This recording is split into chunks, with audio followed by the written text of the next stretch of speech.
ஒரு பக்கம் மின்வெட்டு, ஒரு பக்கம் மின்சார கட்டண உயர்வு. மக்கள் என்ன பண்ண முடியும்? 5ஆம் தேதி சட்டசபை இருக்குல்ல, வெயிட் பண்ணுங்க, சட்டசபையில் பாருங்கள்.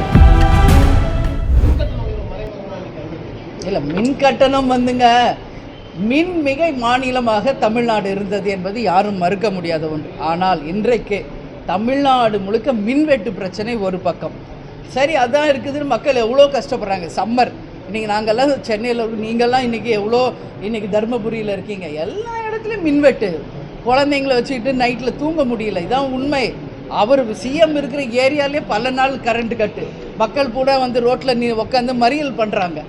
அது ஒரு சைடு விட்டுருங்க. இன்னொரு பக்கம் நம்ம பார்த்தா மின்சாரம் கட்டண உயர்வு ஒரு பக்கம் எங்கேயோ போயிட்டுருக்கு. ஸோ இது எதை குறிக்குது? ஒரு பக்கம் மின்வெட்டு, ஒரு பக்கம் மின்சார கட்டண உயர்வு. மக்கள் என்ன பண்ண முடியும்? இது ரெண்டுக்கும் உடனடியாக ஒரு தீர்வு காணணுங்க.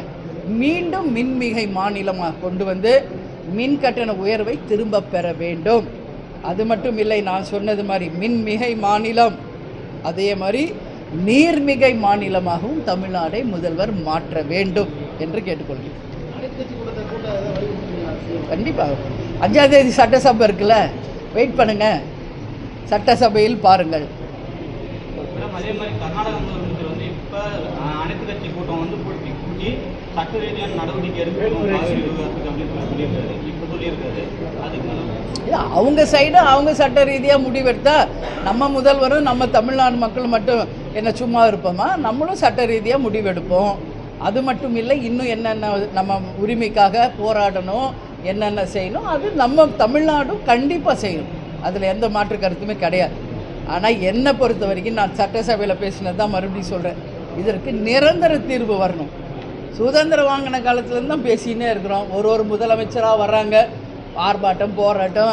அம்மையார் ஜெயலலிதா கூட கடற்கரையில் உண்ணாவிரதம் இருந்தாங்க. எல்லாரும் எவ்வளோ தீர்மானம், எவ்வளோ ஆர்ப்பாட்டம் போராட்டம், சுப்ரீம் கோர்ட்டில் கேஸ் எவ்வளோ பண்ணிட்டாங்க. ஆனால் ஒன்றும் முடியலையே, முடியணும். அதுதான் நான் கேட்டுக்கிறேன்.